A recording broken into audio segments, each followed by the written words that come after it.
और एकादशी तुम अष्ट सिद्धियों और 9 निधियों की स्वामिनी होगी। तुममें इतनी सामर्थ्य होगी कि जो तुम्हारा व्रत रखेंगे उनके चरणों में मोक्ष लुटेगा। एकादशी का महत्व है उसके चरणों में सर्वपाप प्रशमनम पुण्यमात्यंतिकम तथा गोविंद स्मारणम मेकादश्यामुपोषणम। जो एकादशी का उपवास करेगा वो निष्पाप हो जाएगा। जो एकादशी का उपवास करेगा वो बड़ा पुण्यात्मा होगा। जो एकादशी का उपवास करेगा उसे गोविंद के चरणारविंद की भक्ति प्राप्त होगी। श्री भगवान विष्णु ने कहा जो तुम्हारा व्रत करेगा वो चाहे स्त्री हो चाहे पुरुष हो, वो जो कामना करेगा उस कामना की पूर्ति हो जाएगी। यदि कोई कामना नहीं करेगा तो मेरी भक्ति प्राप्त हो जाएगी। एकादशी व्रत 3 दिनों के साथ होने वाला बताया। दशमी से व्रत का उपक्रम शुरू होता है और द्वादशी को उस व्रत का उपक्रम पूर्ण होता है। दशमी के दिन एकादशी के पहले आस्यम मांसम मसूरान्नम चरकान क्रोत्रमास्तथा साकम मधुकरान्नम च पुनर्भोजन मैथुने दशम्याम 10 वस्तुनि वर्जयेत् वैष्णवः सदा। जो एकादशी व्रत रहे उनको चाहिए कि दशमी की तिथि में वो कांसे के पात्र में कुछ पावे ना, मसूर की दाल न पावे, कभी मांस का स्पर्श भी न करे, पाने की तो बात जाने दो, चना न पावे, कोदो न पावे, कोई साग न पावे और शहद न पावे और किसी दूसरे के द्वारा दिया हुआ भोजन न पावे और 2 बार भोजन न पावे और मैथुन न करे। ये दशमी की तिथि में ऐसा नियम धारण करे। फिर द्वितीराम च निंदाम च तांबूलम दंत धावनम परापवादम पैशून्यम स्तेयम हिंसा तथा रतिम कोपम हृत वाक्यम च एकादश्याम विवर्जयेत्।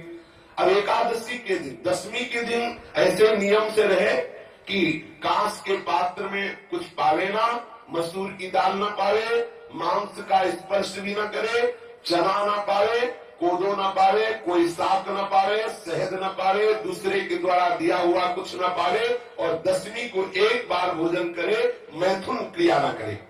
तब एकादशी के दिन ये नियम ले कि कभी जुआ ना खेले, ना किसी को खेलता हुआ देखे।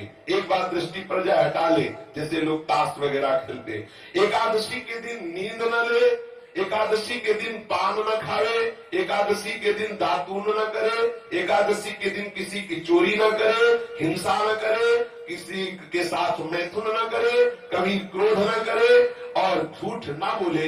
एकादशी के दिन ये 11 कार्य ना करते हुए बोले फिर निरंतर स्मरण प्रियालाल का करते हुए, भगवत स्मरण करते हुए फलाहार पावे तो 1 बार पावे, लोग थोड़ा पावे।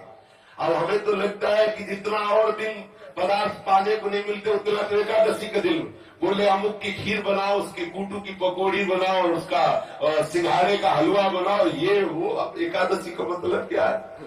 अरे 24 घंटे उपवास करो या तो बहुत बहुत जल पी लो, बहुत लगे तो 1 बार कुछ फल या कुछ ऐसे साधारण, वो भी उतना कि 1 दिन में मर थोड़ी जाएगा कोई। जो एकादशी हाँ तो काहे का व्रत फिर अगर खूब कचौड़ी पकौड़ी सब बना के उसकी पाओ तो। एकादशी का तात्पर्य है भगवत आराधन में तन्मय रहना। सुबह से कुछ ना पावे, 24 घंटे में 1 बार कुछ जल दूध कुछ थोड़ा सा पाले और फिर द्वादशी के दिन कांस्यम मांसे सुराम छौद्रम तैलम विदथ भाषणम व्यायामम च प्रवासम च पुनर्भोजन मैथुने अस्पृश्यास्पर्शमासूरे द्वादश्याम द्वादशम त्यजेत्।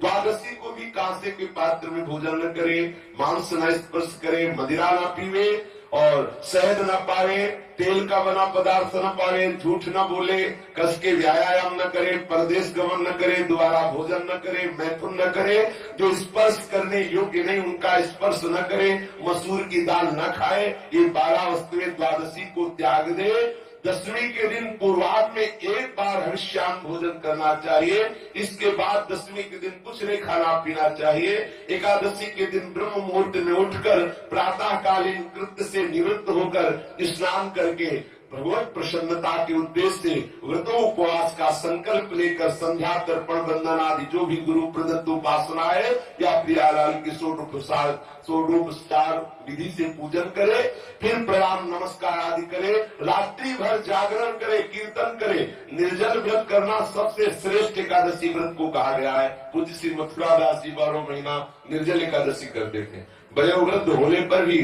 प्राय वैष्णव जन बड़ा आदर पूर्वक एकादशी का व्रत रहते। द्वादशी के दिन पूर्वक सेवा पूजा करके पहले श्री प्रियालाल का श्री हरि का चरणामृत ले और कम से कम एक साधु को भोजन करावे, फिर पावे। ऐसा एकादशी का विधान है। और एकादशी का फल क्या है? पाप नष्ट हो जाते हैं, मोक्ष की प्राप्ति हो जाती है। यदि निष्काम रहे तो भगवत प्रसन्नता उसको प्राप्त होती है। मतलब